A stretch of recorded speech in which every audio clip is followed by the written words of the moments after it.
l'organisation, Mme Nathalie Koné. Merci bien, je suis Nathalie Koné-Traoré, la présidente du Centre féminin pour la démocratie et les droits humains en Côte d'Ivoire, qui est une organisation qui bénéficie du statut d'observateur auprès de la Commission. La liste, c'est bon? Dirasouba Boubacar Ben Sidik, chef de cabinet du ministre des droits de l'homme et des libertés. Merci, M. Dirasouba. Nous avons M. Clément Boulet. Je suis Clément Boulet. Je travaille pour une organisation basée à Genève qui s'appelle Service international pour les droits de l'homme, et une organisation qui est spécialisée dans le renforcement des capacités des défenseurs des droits de l'homme et des Merci, M. Clément Boulet. Vous passez le micro à M. Traoré, Union africaine. Je suis M. Oudofini Traoré. Je suis le président du club Union africaine de Côte d'Ivoire, organisation accréditée auprès de la Commission africaine des droits de l'homme et des peuples, et membre de l'ECOSOC de l'Union africaine. Ok, merci M. Traoré. En attendant que Clément. Voilà, il est là. C'est bien. Eric. Clément Boulet, c'est ça, hein? D'accord. Très bien. Bon, prenez le timing. La 52e session des droits de l'homme et des peuples en Côte d'Ivoire, quel enjeu? C'est le thème de notre échange aujourd'hui dans ce numéro de questions des temps nouveaux. Pour en parler, des personnalités issues de la communauté ayant en charge la défense et la promotion des droits de l'homme. Nous sommes avec des invités. Le premier est M. Dirasouba Boubacar, chef de cabinet du ministre des droits de l'homme et des libertés publiques. M. Dirasouba, bonjour. Bonjour, M. Konaté. Juste avec vous, ces droits. Et nous commencerons bien sûr ce débat tout à l'heure en faisant un tour de table, bien sûr, pour parler de l'organisation pratique de cette 52e session de la Commission des droits de l'homme qu'abrite notre pays. Question de temps nouveau aujourd'hui, à la technique Soro Draman et juste à côté de lui, Koné Seydou, collaboration Eddie Mousson qui assure d'ailleurs la réalisation. Konaté Idriss à ce micro. Mesdames et messieurs, merci d'être avec nous. Merci. Nous faisons donc notre premier tour de table. On va commencer par la dame, la seule qui est avec nous. D'abord, c'est un sentiment de fierté. Je tiens déjà à féliciter le ministère des droits de l'homme et des libertés publiques pour cet engagement fort et surtout aussi pour le retour de la Côte d'Ivoire sur la scène internationale. Et cette session a été l'occasion aussi pour tous les Africains qui militent en faveur des droits de l'homme de venir en Côte d'Ivoire, de voir ce qui s'y passe.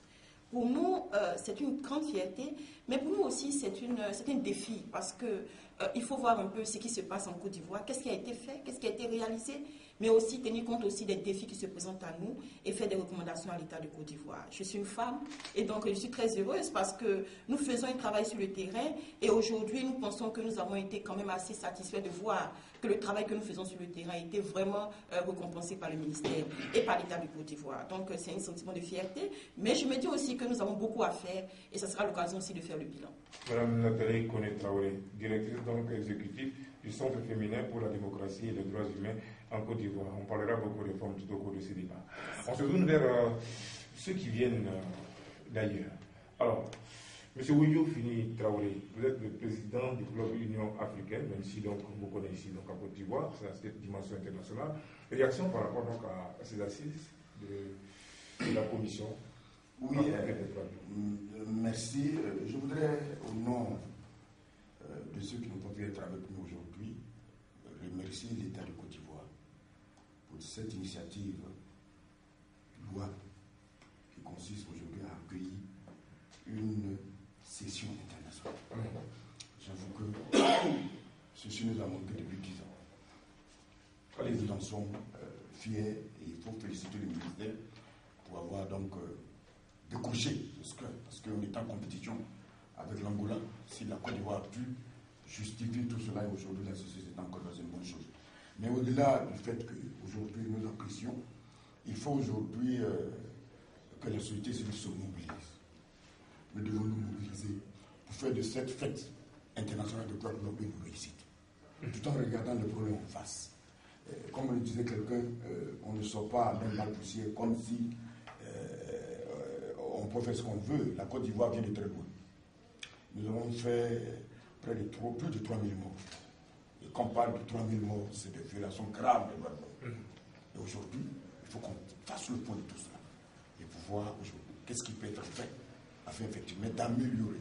Nous disons toujours en tant que militaires des droits de l'homme, plus jamais cela. Il ne faudrait plus que cette situation nous arrive. Dans ce cas, il faut prendre les dispositions nécessaires pour ne plus que ça nous arrive. Et les ONG sont là aujourd'hui pour faire un travail de promotion et de protection des droits de l'homme. Nous avons des actions à mener sur le terrain. Nous devons partager ce qui se passe, qu'est-ce qui est bon, qu'est-ce qui n'est pas bon, qu'est-ce qui reste à améliorer pour qu'effectivement la Côte d'Ivoire soit véritablement un pays qui respectera les droits de l'homme à 90%. On ne peut pas le faire à 100%. Même aux États-Unis ou dans les grands pays démocratiques, les droits de l'homme sont toujours violés. Mais je crois qu'il faut tout faire pour qu'il y ait une moyenne acceptable. Et c'est ce que nous demandons à notre pays. Je pense qu'aujourd'hui, nous sommes sur la bonne voie. Monsieur Clément Boulet. Réaction. Oui, merci pour cette émission. Je crois qu'elle est la bienvenue parce qu'elle se déroule au moment où se déroule aussi un enjeu important pour la Côte d'Ivoire.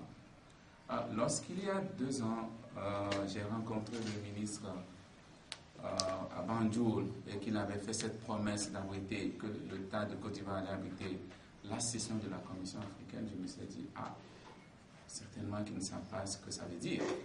Parce que pour moi, avoir un pays sorti d'une crise et prétendre abriter une session de la Commission, c'est beaucoup. Parce que, ayant suivi au moins une 15aine de sessions de la Commission africaine, je me disais, mais est-ce qu'ils savent ce qu'ils les attendent en abritant ça?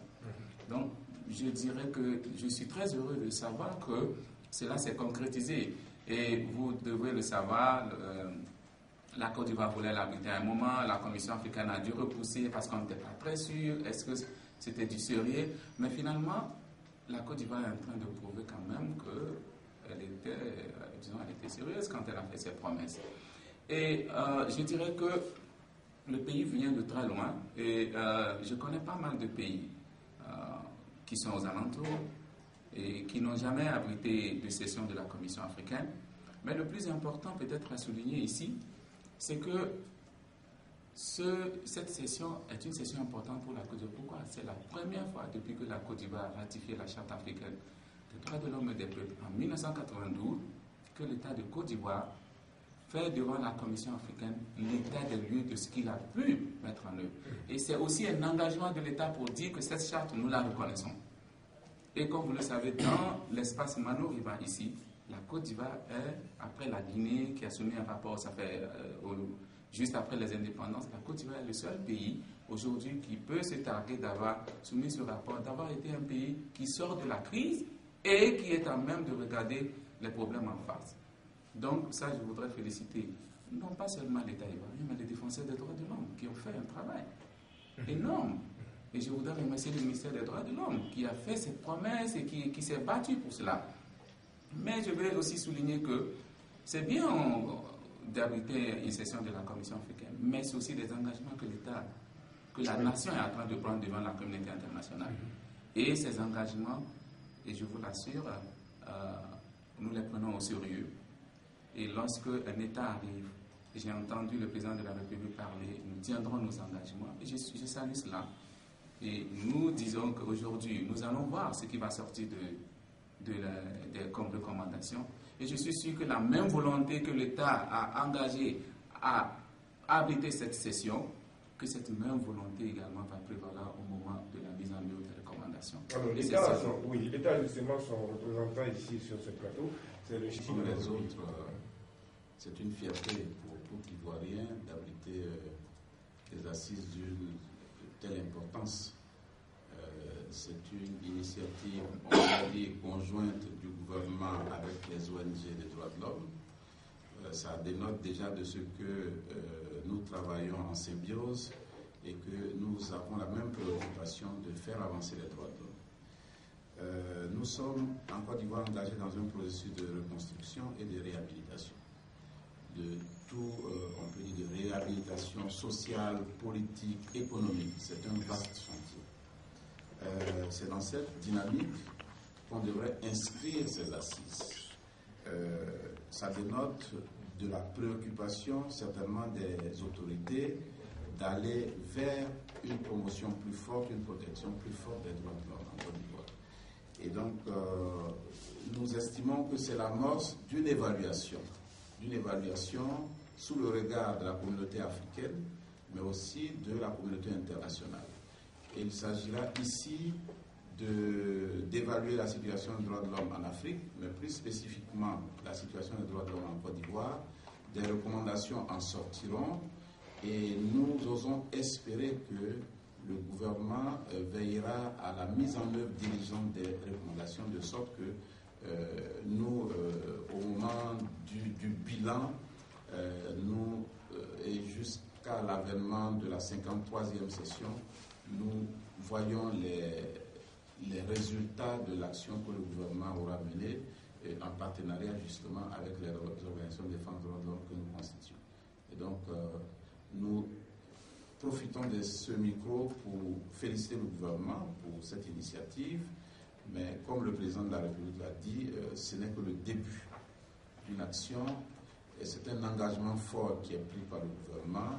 Nous sommes à l'écoute et le moment venu, nous serons rappelés à l'ordre du gouvernement pour que la situation des droits de l'homme, qui est particulièrement délicate en Côte d'Ivoire aujourd'hui, on peut dire, respecte les standards internationaux.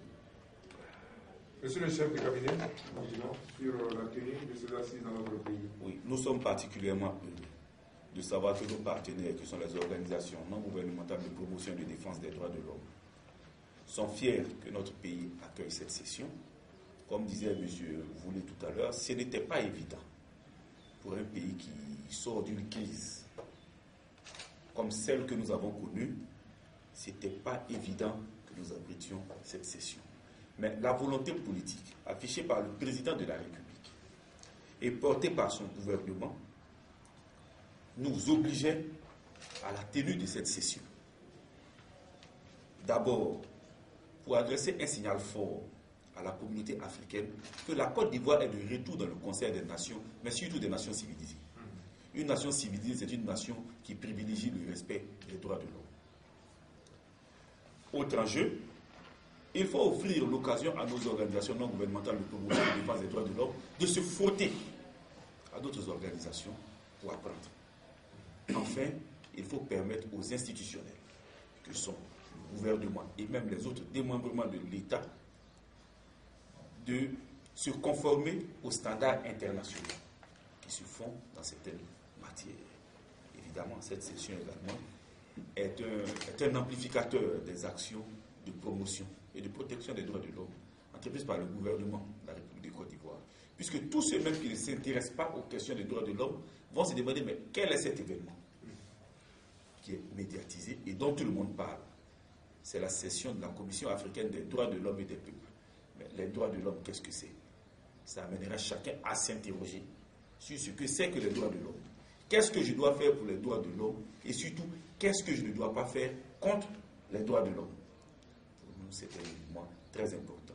Par ailleurs, c'est l'occasion pour la Côte d'Ivoire de présenter son tout premier rapport à la Commission africaine des droits de l'homme et des peuples. Je dis bien son tout premier rapport, c'est donc en soi un événement. Et ça marque une rupture avec un certain ordre, un ordre que je qualifierais volontiers de laxiste, qui consiste à prendre des engagements et à ne pas les respecter. Maintenant, quand les engagements sont pris, il faut que ces engagements soient respectés. Ce rapport sera l'occasion de faire un état des lieux sur ce que la Côte d'Ivoire a pu faire pour la mise en œuvre de la Charte africaine des droits de l'homme et des peuples. Ce que la Côte d'Ivoire n'a pas pu faire, pourquoi la Côte d'Ivoire n'a pas pu le faire et surtout comment la Côte d'Ivoire entend le faire. Il ne s'agit pas seulement de présenter un rapport, mais voilà les grandes articulations. Bien, monsieur Erasma, vous, au niveau donc de l'état de Côte d'Ivoire en scène, la Côte d'Ivoire a connu une évolution au niveau donc de son histoire. On se rappelle la crise de 2002, on se rappelle bien sûr la crise post-électorale. Aujourd'hui, si on devait faire l'état des lieux des droits de l'homme en Côte d'Ivoire, comment est-ce que vous pourriez résumer les choses? L'état des lieux des droits de l'homme en Côte d'Ivoire épouse l'histoire de ce pays. Situation relativement acceptable jusqu'autour des années 90-93. La situation des droits de l'homme a commencé à décliner quand le pays a commencé à s'installer dans la crise. Avec, je dirais, des pics 1999-2000 avec le coup d'État, 2002 avec la crise armée, et le summum, ça a été 2010-2011 avec la crise post-électorale. Depuis cette crise post-électorale, où nous avons véritablement touché le fond de l'abîme, la situation tend à s'améliorer. Parce que quand on regarde l'état dans lequel se trouvaient les droits de l'homme en Côte d'Ivoire, en avril 2011, quand on regarde 1 an et demi après, l'état dans lequel se trouvent les droits de l'homme en Côte d'Ivoire, on peut dire que beaucoup de choses ont été faites, sur plusieurs générations de droits. Les droits civils et politiques. En avril 2011, le couvre-feu était à midi. Ça veut dire qu'on ne pouvait même pas se déplacer. Il n'y avait pas de télévision, il n'y avait pas de radio. La rumeur était devenue le mode d'information. Au plan des droits économiques, sociaux et culturels, les écoles étaient transformées en camps militaires. Les centres de santé étaient fermés. Il y avait des zones de la Côte d'Ivoire où il n'y avait ni eau ni électricité. Enfin, les droits de solidarité n'existaient plus. C'était des droits de solitude, puisque chacun pensait à survivre.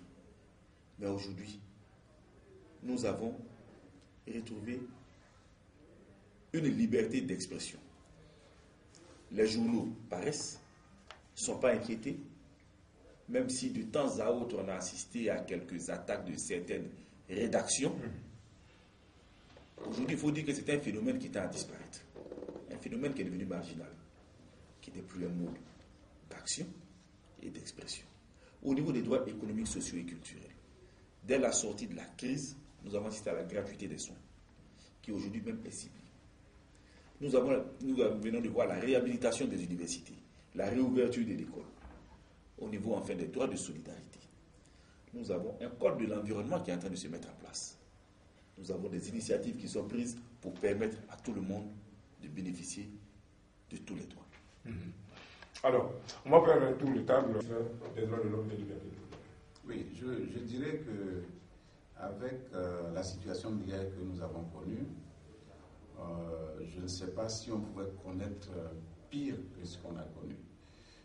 Ce conflit ou bien cette crise-là a donné lieu à des violations très graves qui ont dénoté d'une sorte de déshumanisation de l'Ivoirien.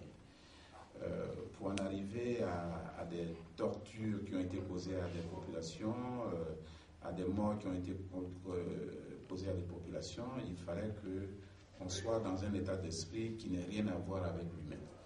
Et donc, la situation ne pouvait que s'améliorer. Et elle s'est améliorée, elle s'améliore. Mais elle reste, à notre sens, préoccupante.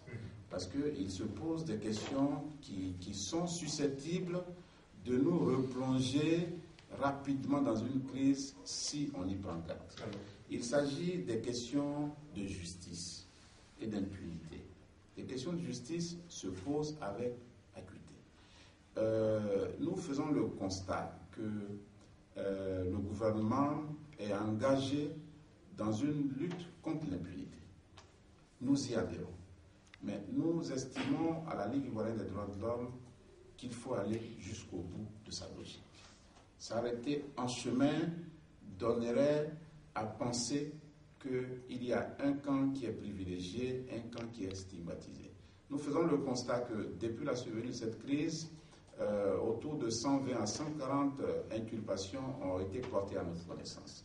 Il se trouve que ces inculpations sont le fait d'un camp, alors qu'il est de notoriété publique que des violations graves de droits de l'homme et du droit international humanitaire ont été, on peut dire, commises en Côte d'Ivoire, et quels sont les faits des deux camps.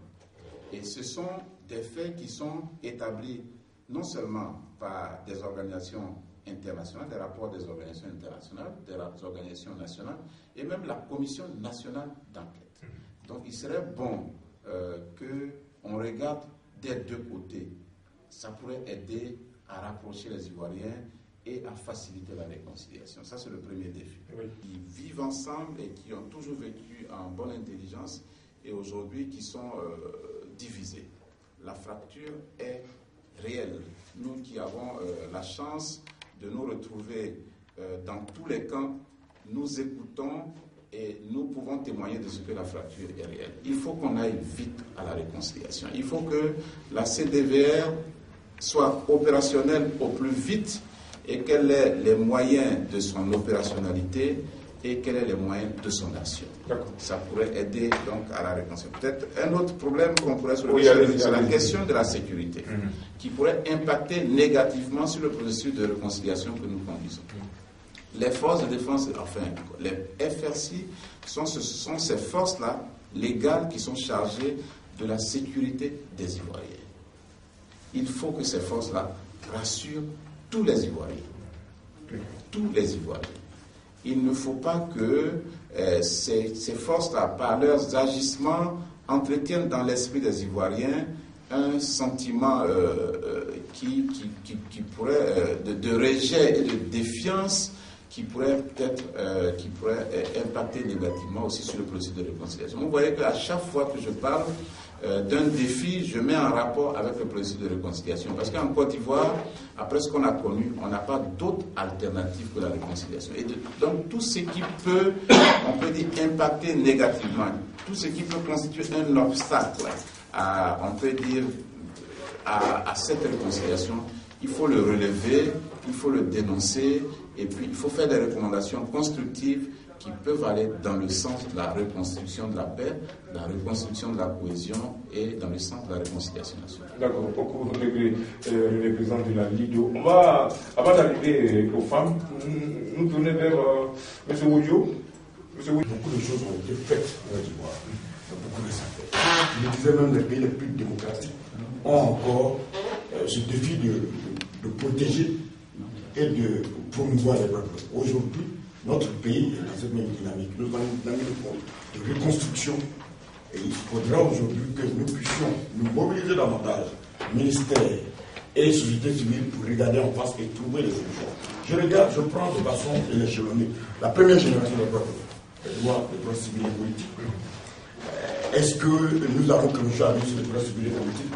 Aujourd'hui, les réunions, les organisations ont la possibilité de faire des réunions, les syndicats existent, les partis politiques existent, mais aujourd'hui, ce que nous voulons, nous en tant qu'organisation de la société civile, c'est que les partis politiques puissent avoir un statut. Nous souhaitons que les partis politiques ivoiriens aient un statut. Aujourd'hui, les partis politiques ivoiriens n'ont pas la possibilité d'avoir un statut comme on le fait dans d'autres pays. L'opposition a un statut, encore on ne l'a pas encore. C'est encore un défi. Il faudra donc qu'on regarde ça de très près. Je parle de la deuxième génération de droits de l'homme, les droits économiques, sociaux et culturels. Vous avez la question du foncier rural. Aujourd'hui. Le foncier rural, une loi que nous avons, adoptée, signée et vulgarisée, promulguée, après 13 ans, 14 ans, n'est pas vulgarisée. Je travaille sur la question du foncier rural. Mon organisation travaille depuis une dizaine d'années sur la question. Sur 10 conflits en milieu rural, 8 ont des origines foncières. Nous avons une loi qui n'est pas vulgarisée. Et cette loi aujourd'hui crée des amertumes au sein des populations. On n'arrive pas à cadrer la situation. L'enjeu aujourd'hui, ce n'est pas les bailleurs de fonds qui doivent nous aider à vulgariser notre loi, parce que c'est le rôle régalien de l'État de Côte d'Ivoire. Notre État doit tout faire pour qu'effectivement nous ayons un fonds sur la vulgarisation de la loi foncière. C'est une proposition que nous faisons et nous souhaitons que les choses aillent dans ce sens. Nos amis ont parlé des uns des autres d'autres questions. Moi, je parlerai aussi, toujours concernant les droits civils et politiques, l'état civil en Côte d'Ivoire. L'état civil en Côte d'Ivoire. Vous savez aujourd'hui que la plupart de nos enfants ne sont pas déclarés à l'état civil. Vous avez un milieu rural, sur 10 naissances, il y a 8 qui ne sont pas déclarés à l'état civil. Or, notre pays a pris des engagements. Notre pays a pris des engagements. C'est-à-dire qu'aujourd'hui, notre population a besoin d'être sensibilisée, informée. Donc nous attirons l'attention du gouvernement sur cet aspect.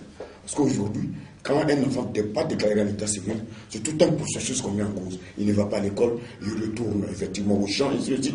Il devient quelqu'un qui n'est pas capable d'aider sa population, d'aider son pays à se développer. Donc, il devient apatride, il n'a pas de nationalité. Aujourd'hui, nous travaillons sur des questions qui sont sensibles, mais des questions qu'il faut regarder de très près.